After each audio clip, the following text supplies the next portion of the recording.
ngaos khataman gitu. Kalau sedikit niki ngaos kalian mbak-mbak mawon niki sing kiai kalian punya mboten usah ngrungokno. Mboten usah midanget. Ngeten nggih mbak-mbak sing khataman. Ada beberapa ini kata sing mboten Jawa nggih. Kalau bahasa Indonesia mawon. Ini kalau batasi mungkin bingung mungkin. Sekitar 30 menit maksimal. Ada beberapa kaidah yang kita tidak boleh salah. Baik itu yang terkait tafsir maupun yang terkait tajwid. Yang terkait tafsir kula niki sering diutus ngisi teng Yambuk teng pondoke Mbak Arwani. Ada hal yang setiap mufassir itu mesti menulis begini teng Fatihah. Wa yuqaddaru qabla qaulihi ta'ala iyyaka na'budu qulu. Sebelum iyyaka na'budu itu harus ditakdirkan. Ditakdirkan itu ada komponen kata yang dibuang. Gini ku kata-kata nopo? Qulu, katakanlah. Kenapa demikian? Karena iyyaka na'budu itu kita yakin itu dawuh Allah. Kalau itu dawe Allah, masa iya Allah ngendikan ke kita iya kana budu. Ya saya ulang lagi logikanya gitu. Masa iya Allah ngendikan ke kita iya kana budu. Berarti Allah yang nyembah kita. Masa Allah ngendikan ihdinas siratal mustaqim, tunjukkan jalan yang benar. Maka ngendikan Imam Tobari iya kana budu itu dawuhnya Allah yang sudah dikasihkan ke kita. Ini ki mbak-mbak sing khataman nggih di rumah akan itu dawe Allah yang sudah dikasihkan ke kita. Cara Allah mengasihkan ke kita gimana? Allah bilang ke kita, wahai para hamba-hambaku, katakanlah iya kana budu. Wahai para hambaku, katakan dalam doa kamu ihdinas siratal mustaqim. Karena kalau itu kamu anggap masih kata-kata Allah yang tidak diberikan ke kita, berarti Allah ngendikan ke kita, iya karena itu kan bukan mungkin masa iya Allah nyembah kita. Itu hal-hal yang menjadi lazim untuk ilmu tafsir yang kategorinya cara kula nggih pun fardhu ain karena memang harus diketahui. Ya, kalau baleni malih ya. Jadi ada ayat-ayat Allah yang sudah diberikan ke kita dan itu milik kita. Gini ku misalnya napa iya kana abudu wa iya kanas. Itu adalah kalamullah, kalamnya Allah yang kira-kira begini Allah bilang ke kita, ulu kalian semua harus mengatakan iya kana abudu wa iya kanas. Dan ketika kalian berdoa harus mengatakan ihdinas siratal mustaqim. Nah sebab niku termasuk kelaziman dalam ngaji Quran selain tadi ilmu tafsir juga tajwid yang mendesak itu wakaf. Ini ki ngapunten sangat teng Gusmo teng ning elok kula tutu poin mawon karena kula niku pancen pantangan pidato ngisi ngasi ngeten pantangan. Siji ge kula yakin Pak Yai pun saged didik santrine. Dadi mboten perlu ngurbano kula kan ngisi. Dadi niki cerita sing pokok-pokok mawon. Yang harus mendesak sebelum tahu diroyahnya kajiannya itu adalah ngerti wakaf. Wakaf itu di Indonesia itu sudah ditandai sebetulnya sama lajnah. Saya termasuk yang dimintai pendapat sering mas. Tapi beberapa tradisi di Indonesia itu kan wakaf niku anut guru. Misalnya di tradisi sanad kita, misalnya di surat Yusuf, biasanya diwasolkan inna abana lafi dolalin mubin ini qutulu Yusuf awitrohu. Terus kita dikritik sama pihak-pihak Arab Saudi karena tradisi mereka kalau al-waqfu ala ru'usil ayi, wakaf di awal apa di akhir ayat itu baik. Tapi kita ngikuti tradisi guru-guru kita yang sudah melatih kita dengan makna. Sehingga kadang-kadang kita ini nggak nyaman, misalnya fawailul lil musallin, maka celaka bagi mereka yang apa? Sholat. Itu kalau lil musallin berhenti, semaannya berhenti, atau anaknya rewel berhenti, hanya ditulis oleh malaikat. Ini mbak-mbak baca fawailul lil musallin, neraka wel atau kecelakaan bagi mereka yang sholat. Sehingga terus diatur sedemikian rupa di era Mbak Arwani, Mbah Munawir, di era guru-guru kita, ditandai beberapa aturan ini nggak boleh wakaf, ini harus wasol. Tapi kemudian di era modern itu al-waqfu ala ru'usil ayyi itu dianggap sunat, diyakini sunat. Nah, saya sendiri sebagai pribadi itu yang penting tidak wakaf di hal-hal yang fatal. Saya cerita ini ada Gus Idror, menantu di sini dan putra guru saya Mbah Maimun. Mbah Maimun itu pernah ada anak-anak yasinan. Ketika yasinan jenis santri cepet-cepetan fala yahzunka qauluhum. Terus diwasolkan fala yahzunka qauluhum inna na'lamu ma yusirruna ma yu'linun. Itu keluar marah-marah. Duka besar. Karena ketika itu diwasolkan, nggih kula namung ngomong ulumul Quran temen pribadi matur. Ketika itu diwasolkan, maka inna na'lamu itu jadi makaulul kaulnya orang-orang kafir. Jadi fala yahzun mongko aja sampai nyusahno ka ing sira Muhammad apa kauluhum omongane wong kafir. Rupane omongan inna na'lamu ma yusirruna ma yu'linun kan fatal betul. Muhammad, engkau jangan risau atas komentar orang-orang kafir bahwa saya, Allah, kami, Allah ini tahu apa yang mereka sembunyikan maupun yang mereka perlihatkan. Maka di situ jelas harus wakaf. Fala yahzunka qauluhum. Muhammad, kamu jangan risau ocehan atau omongan orang-orang kafir yang ngomong kalau kamu itu tidak rasul. Qauluhum bi annaka lasta mursala. Terus qala ta'ala tasliyatan li nabihi inna na'lamu. Terus kemudian Allah menasihati nabinya Muhammad, kamu tidak usah susah atas komentar orang kafir karena inna na'lamu ma yusirruna wa ma yu'lim. Sebab itu benar-benar fatal ketika kita misalnya yasinan, ya terutama bapak yang sudah khotimat, yang sudah pinter. Kalau masyarakat kan penak. Masyarakat itu selalu menang. Penak. Baru kayak faham itu kepenak. Malaikat yang ngisap ya males. Mus maca Quran kok disalahno. Lane kula niku tak kenang saking Mbah Mun niku, aku iri hak wong bodho iku iri. Islame pas-pasan ra tau wedi suul khotimah. Kene wis kiai kaji tahajud witir cek uji suul apa?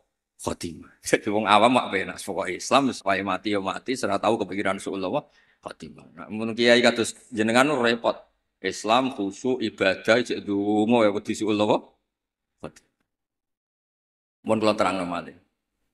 Di level ilmu, di level penelitian, itu memang masalah. Fala yahzunka qauluhum. Jadi yang benar itu ya waqaf fala yahzunka qauluhum. Kamu jangan susah, ya, jangan susah, jangan dibikin susah oleh komentar orang-orang kafir bahwa kamu itu lasta mursala, kamu itu tidak rasul.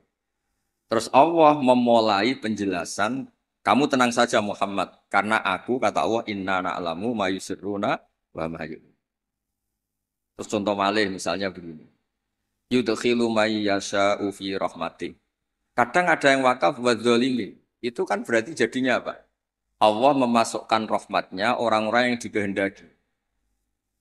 Kalau kamu wasol kemudian wa dzalimin dan wakaf di wa dzalimin berarti apa? Dan Allah memasukkan orang-orang zalim di rahmatnya.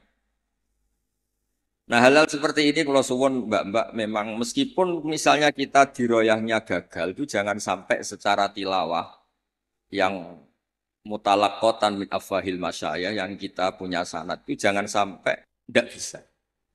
Karena itu sekali salah itu fatal.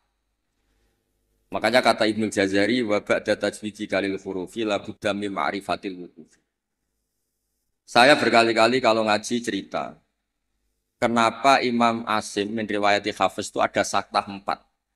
Saktah 4 saja itu dikritik penggemar-penggemar Imam Asim. Sebetulnya bisa ratusan. Ya Alhamdulillah qiraatu Asim meriwayati Hafiz itu saktah hanya berapa? 4.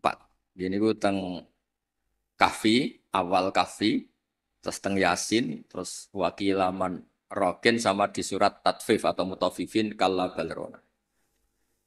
Nah, kenapa ada sakta? Kulo sering cerita supaya ini tiang-tiang yang seneng Quran itu hati-hati. Memang harus sakta. Yaitu tadi misalnya orang-orang kafir bangun dari kubur dan dia nggak tahu yang bangunkan siapa karena dia kafir. Kalau kita mukmin kan tahu yang bangunkan itu apa. Ketika mereka bangun, mereka terus tanya, Mam ba'athana mim marqadina. Mantai sapa iku ba'atha nangekno sapa man ing kita mim marqadina saking turu kita. Itu orang kafir mungkirul ba'si yang ingkari ba'at, tanya Mam ba'athana mim marqadina. Terus Allah menjawab bilisanil malaikah, hadza ma wa'adar rahman wa sadaqal. Karena yang awal ini kaulul mustafhim, orang tanya. Kemudian yang kedua itu kaulul mujawib yang jawab, maka harus disakta. Manfaatana mimmar qadina. Terus dijawab, hadza ma wa'adar rahman wa sadaqal mursalin. Nah, bayangkan misalnya bagi orang yang ngerti Quran, itu dibaca langsung. Manfaatana mimmar qadina, itu kan kacau semua. Sehingga sakta itu secara diroyah kata kitab. Kulon gak ada kitab namanya Al-Qira'at al-Asyr. Karangane orang-orang yang sangat-sangat menekuni Quran. Kata beliau, sakta, wakaf, taktek, apapun namanya yang harus dipenggal itu memang harus dipenggal. Kalau ndak itu bahaya. Ya misalnya yang terkenal dia tentang kahfi. Allah itu mensifati kitabnya apa? Alhamdulillah alladzi anzala ala abdil kitab terus walam yaj'al lahu iwaja. Di walam yaj'al lan orang gawe sapa Allah taala lahu ing kitab Quran. Ora digawe iwajan ing bengkok. Kalau kamu baca langsung qayyiman lan ora digawe ingkang jejeg. Berarti Quran itu ya ora bengkok, ya ora. Itu fatal betul. Tapi kalau jadi sakta, disaktakan itu terus normal. Walam yaj'al lan orang gawe sapa Allah lahu ing Quran to maring Quran ora digawe iwajan ing bengkok. Sakta ora bengkok iku apa? Qayyiman tegese jejeg. Terus kata ulama-ulama dalam dialog seluruh dunia, tidak hanya di Arab, di seluruh dunia karena lughat itu rasanya sama, dzauqiyatul lughat itu sama, seluruh dunia sama. Saya misalnya bilang ke santri saya, "Cong jangan belikan sate, pecel, rawon." Pasti semuanya ini manhiyat. Cong, saya jangan belikan sate, pecel, rawon. Ini semuanya apa? Manhiyat. Nggak boleh. Tapi kalau kata-kata saya, Cong, jangan belikan sate, mandek, rawon. Berarti jangan belikan sate, tapi belikan rawon. Jadi berkahnya sakta itu tidak ada tasallutul amil. Amil yang depan itu tidak amal pada amil yang berikutnya. Jadi hanya walam yaj'al lahu iwaja. Ya iwaja saja yang jadi maf'ul bihnya yaj'al. Bukan qayyiman. Nah, hal seperti ini ulama itu sangat tahu, bukan sekedar tahu, sangat tahu. Sehingga terus ijtihadnya Imam Asim itu harus disakta. Nah, orang-orang perawi tajwid itu memang kadang-kadang hanya talaki. Talaki itu pokoknya anut guru. Sebetulnya juga harus dijelaskan sakta, waqaf, takta itu fungsinya sama. Yaitu kata-kata di depan yang harus terputus, harus terputus. Terus yang terakhir kalau contoh wakaf itu yang ini paling fatal, lebih fatal lagi karena bisa menyinggung banyak malaikat. Wa kadzalika haqqat kalimatu rabbika 'alal ladzina kafaru annahum ashabun nar. Allah sudah menitahkan secara pasti bahwa orang-orang kafir itu pasti ashabun nar, pasti penghuni neraka. Misalnya Anda wasol. Itu bisa berurusan dengan malaikat hamalatul arsy. Kalau Anda wasol berarti kan gini. Wa kadzalika haqqat kalimatu rabbika 'alal ladzina kafaru annahum ashabun naril ladzina yahmiluna al-arsha wa man hawlahu yusabbihuna bihamdi rabbihim. Itu kan fatal betul. Dan sudah kepastian Allah kalau orang-orang kafir itu ashabun nar, penduduk neraka. Siapa penduduk neraka itu? Alladzina yahmiluna al-arsha, yaitu malaikat-malaikat yang bawa apa? Ars. Jadi hal-hal seperti ini memang lani kula nggih syukur ditakdir radi ngalim nggih syukur. Dadi nek maca Quran niku malaikat tuh gak gawok. Dianggap normal. Menawa niku. Cara kula dadi malaikat roh macane Quran mungkin nggih mbak-mbak sing rung pati ngaji. Diwaca digebut ya sementing ordere selesai khataman niku. Semaan sementing bar. Niku ya pancen masalah tenan. Karena tadi ada lafat-lafat atau kalimat atau untaian kata yang kalau diwasolkan itu masalah. Ashabun nar itu adalah orang-orang kafir. Sementara alladzina fil arsy itu terkibnya mubtada. Berarti begini yang benar. Alladzina uta wong akeh utawa para malaikat akeh sing yahmiluna al-arsy sak teruse ku yusabbihu nabi hamdi rabbihim wa yu'minuna bihi wa astaghfiruna lil ladzina amanu. Kula suwun ning bab ngeten misale mbak-mbak buatan buatan kober diro ya.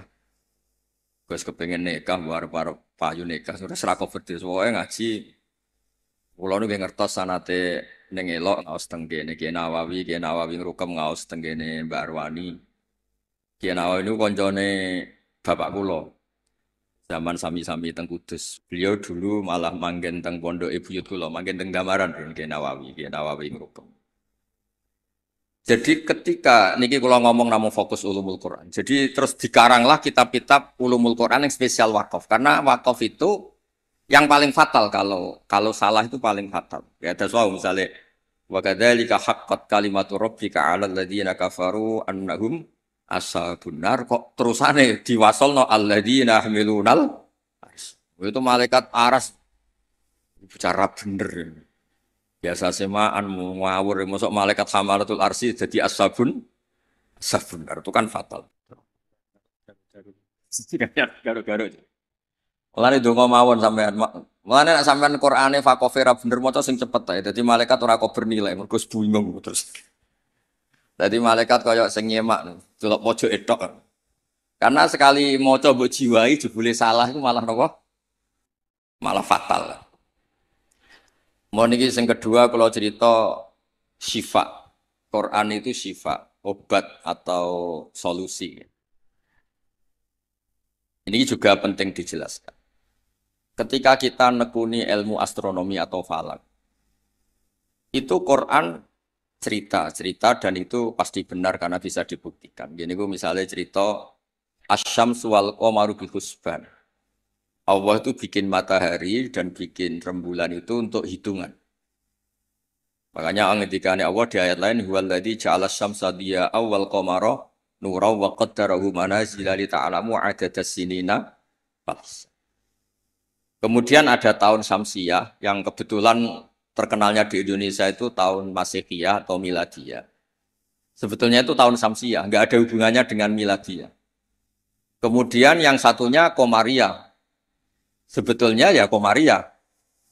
Karena yang Syamsiyah sudah milik sebelah, dikatakan Miladiyah, terus Sayyidina Umar itu memaklumatkan ya sudah yang Komariah katakan Hijriyah, sehingga kita ini punya. Makanya ada Miladiyah, ada apa?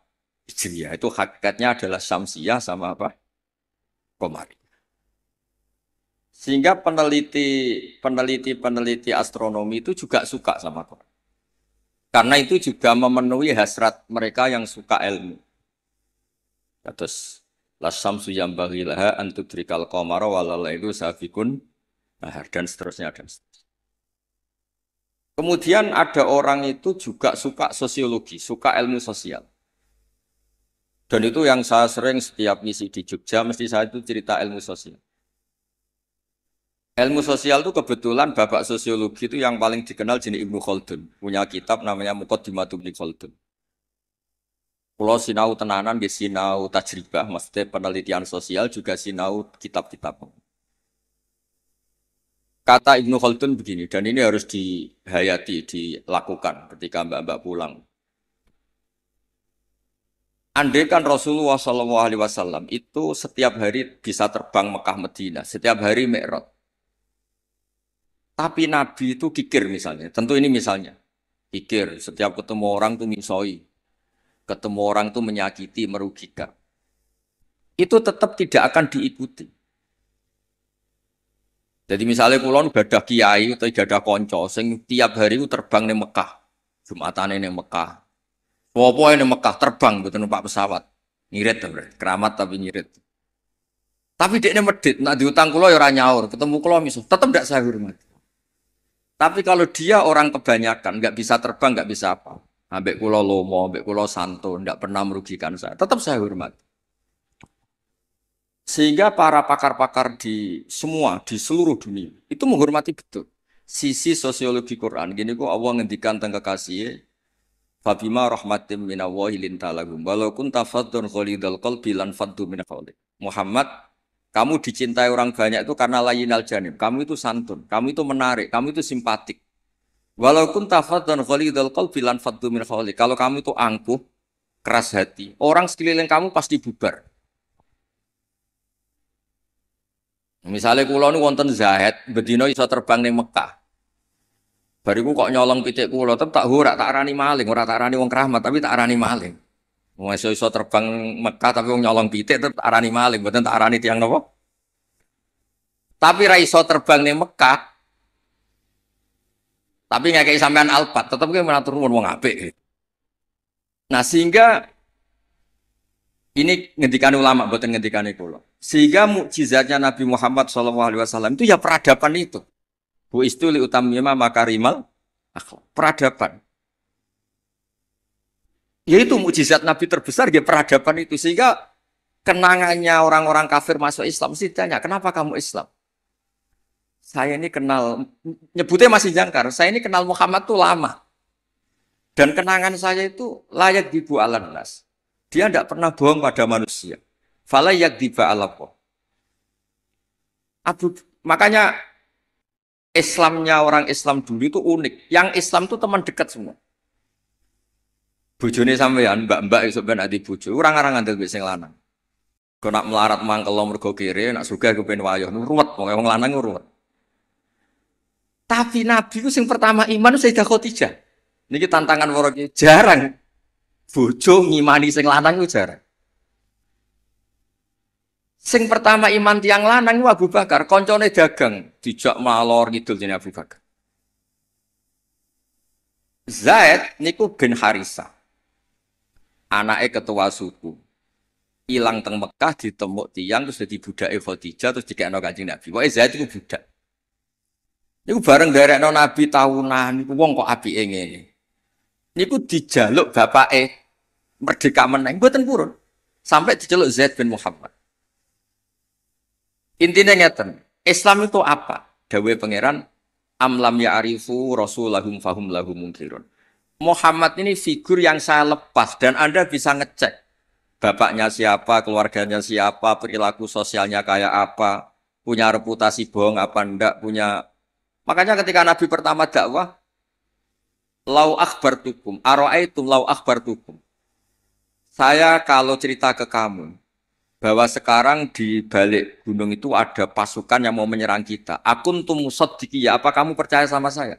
Semua zaman itu jawab, majarobna alika kadiban. Muhammad selama ini saya tidak pernah kamu itu bohong. Sehingga ketika Nabi memaklumatkan diri jadi Nabi, itu yang pertama-pertama beriman ya Sayyidah Khadijah, Abu Bakar. Karena ya alasannya selama ini kenangan saya itu nggak pernah dibohongi Muhammad. Kalau dia tidak bohong sama manusia, maka tidak akan bohong sama Allah Subhanahu wa Ta'ala. Sehingga mukjizatnya Hadaddin itu ya peradaban itu. Ya saya ulangi, mukjizatnya Hadaddin ya peradaban. Sehingga agama ini dibawa mulai Rasulullah sampai Wali Songo sampai sekarang. Kiai yang diikuti orang banyak ya yang peradabannya baik. Baik itu bisa manfaat atau paling tidak merugikan orang lain. Coba kalau saya misalnya jadi kiai terus dapat mukjizat tongkatnya Nabi Musa, itu untuk apa? Bingung kan? Tak sebelah no segoro nak ramandi yuisin. Terus nak mandi ya dikomplain pas itu kapal-kapal tongkang. Terus rusak kabeh kan, ono kapal feri, kapal tongkang, kapal pesiar gara-gara kula latihan jaduk malah tenggelam kabeh kok ono nabi kon ganti rugi kan malah repot. Lah nak ra mandi jarene ora mandi. Tapi hadal Quran kata semua ulama bukan satu, semua Quran. Mukjizatu Rasulullah SAW paling top gitu kan. Apa itu? Jadi ku peradaban. Kalau nu sering cerita tentang santri-santri, kamu punya teman Zaid, ketika berteman dengan kamu Zaid ini miskin, kamu kasih uang, kamu santuni, kamu sayangi.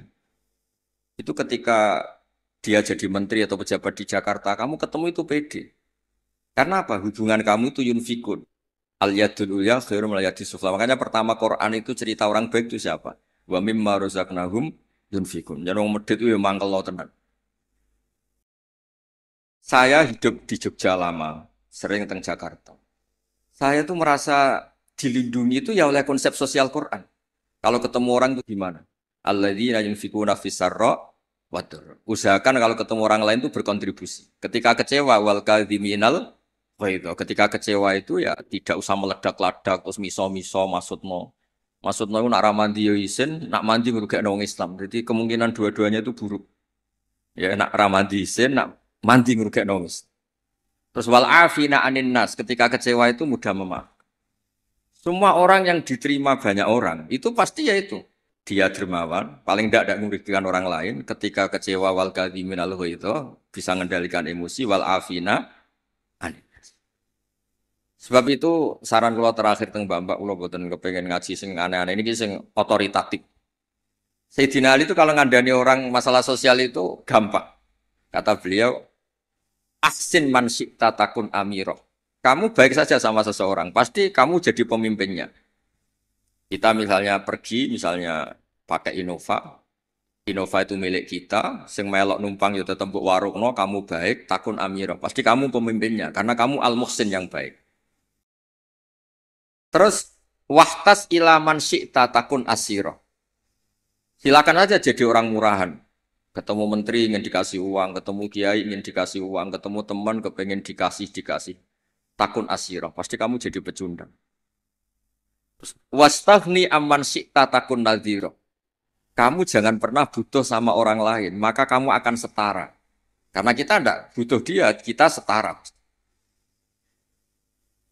Orang itu sampai nyuwun sewu murahan dan tidak punya harga diri karena sering butuh sama orang lain. Kalau tidak, pasti kita setara. Nah, itu eling-eling napa? Ahsin man syi'ta takun amiro. Wahtas ila man syi'ta takun asiro. Wastaghni amman syi'ta takun nadhiro. Sehingga ketika Islam dibawa ke Eropa oleh Abdurrahman Dakhil, Bani Umayyah, dan Islam dibawa kemana-mana, termasuk Wali Songo di Jawa, di Indonesia. Itu mesti yang ditontonkan, yang disejarahkan, mesti hal-hal sosial. Kayak Sunan Giri ya terkenal. Kayak klambi wong sing wudo, kayak mangan wong sing lesu, kayak tongkat wong sing wuto. Mesti filosofinya semuanya sosial. Dan sosial ini yang akan ngawal kita ila yaumil. Makanya kalau suwun pun boten usah bayangno wiridan terus dadekno jenengan keramat boten. Kula bolak-balik matur teng semua kesempatan ngaji dawuh Ibnu Khaldun, hadza Rasulullah ahabbul khalqi ilallah. Ini Rasulullah, orang paling dicintai Allah. Itu saja kena khitab walaupun tafadzun ghalidul qalbi lan faddu min khair. Rasulullah sing man uyida bil kauni kulli, orang yang bisa memanfaatkan alam raya ini sebagai mukjizatnya. Nabi bisa ngendikan sama kata, Nabi bisa ngendikan sama dok. Wad-dab wal ghazala yasyadani laka birrisalah. Hewan-hewan yang enggak bisa ngomong itu sakit ngomong, menyaksikan kalau Nabi itu Rasul. Batu bebatuan di Mekah salam sama Nabi. Kalau engkau ini ya Rasulullah. Itu pun kalau Nabi salah secara sosial, misalnya Nabi kok senang misoh, senang merugikan orang lain, itu tetap lan faddu min khaliq. Orang akan bubar. Makanya ketika Ibnu Khaldun, hadza Rasulullah ahabbul khalqi ilallah. Itu saja kena aturan harus sosialnya baik. Kalau ndak lan faddu min khaliq. Jadi walaupun tafadzun khalidul qalbi lan faddu min khaliq. Padahal Nabi ini kata Ibnu Khaldun, man law sya'a uyida bil kauni kulli. Orang yang kalau Allah menghendaki bisa memanfaatkan seluruh alam raya ini sebagai kekuatan mukjizat. Itu saja harus ngikuti tatanan apa? Sosial. Ini tidak boleh napa? Fadzon ghalidul qalbi. Sekali itu terjadi lan faddu min pakai lam taukid. Jadi kalau dimaknani model makna kiai kuno, walau kunta diparil itu berarti enggak terjadi. Lau itu imtinaiyah, jadi itu enggak terjadi. Walau kunta diparil, diandekan ana sapa sira Muhammad itu fadhon wong sing angkuh utawa sing sombong sing atos atine walidul qalbi lan fadhu yaktine mesti bubar. La itu mesti bubar sapa ngakeh. Min khaulik saking sekeliling kamu. Ya dados kula suwun niki ya kudune terakhir jen kula niku gini niku Gusmo ning elok amun ngundang malih niki wonten Gus Sidra kula niku tiyang sing kathah sinau nganti sakniki kula niku tesih sinau mboten kok krana kepen pinter nggih mboten kula niku sinau seneng senenge nggih pokoke seneng kula niku nak termasuk kiai sing mboten nampa tamu itu mboten krana sombong kula nggih mertamu kula nggih pendak ngaji kula nak ngaji ramah tapi nak mboten krana napa niki mboten membela diri mboten karena kula niku kepengin mawon konstruksi tafsir di Indonesia niku ya ngikuti ulama-ulama dulu. Caranya gimana? Ya kita baca. Kalau kita tidak baca, itu ya akhirnya Islam menurut saya. Itu kan lucu, Islam kok menurut saya. Nabi ora, kiai ora, wali ora, terus Islam menurut saya gini. Islam mbahmu kok menurut saya itu kan aneh. Tapi jadi kalau orang itu kalau nggak baca itu pasti akhirnya menurut saya. Tapi kalau baca dia terbentuk oleh yang dibaca. Ya misalnya wong ape medhit wak ya isen wong Qur'ane wa mimma razaqnahum yunfikun. Wong apik ku sapa? Yang kalau punya rezeki itu yunfikun, melakukan infak. Jebule sak uripe mulai cilik nganti mati ku uripe yunfakun. Mau dikasih tok. Itu kan ya ora mutu, urip wonten kan mboten mutu. Begitu juga di misalnya kul huwallahu ahad, kul tuh katakan tuh ada iklan.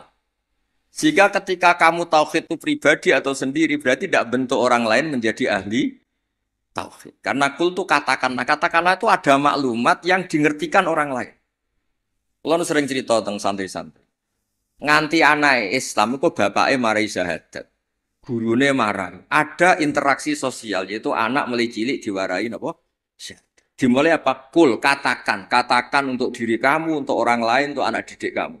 Berkahnya dikatakan yang diajari menjadi nah, menjadi tahu terus Islam keberlangsungannya sampai ila yaumil. Nah, misalnya terus kiai gelendam atau mulang sementing gak ngelarani wong takok iso meneng kan yo ruwet. Diroyahnya gimana? Diroyah itu kajian. Ana wong takok alamat. Pundi pondok Darul Quran meneng. Pundi langitan meneng. Bukan mangkel. Mulane dawuh ulama-ulama itu hadza syaitonun akhras. Iku ora wong meneng asukut asalam mboten iku setan sing bisu. Karena sebagian kebenaran memang harus kul apa? Kul katakanlah, kulu katakan. Lah kula ngerti ngeten iki baru kae maca. Kenapa harus ada kul? Andaikan Nabi itu tidak mengatakan kebenaran, ya kita tidak tahu kebenaran itu apa. Ya setidaknya kebenaran itu dimaklumatkan, disosialisasikan, sehingga kebenaran menjadi nilai disebut kul huwallahu. Jadi ini mukjizat-mukjizat yang akan menambah kita ila yaumil. Ya ngoten mawon nggih mugi-mugi manfaat. Assalamualaikum warahmatullahi wabarakatuh.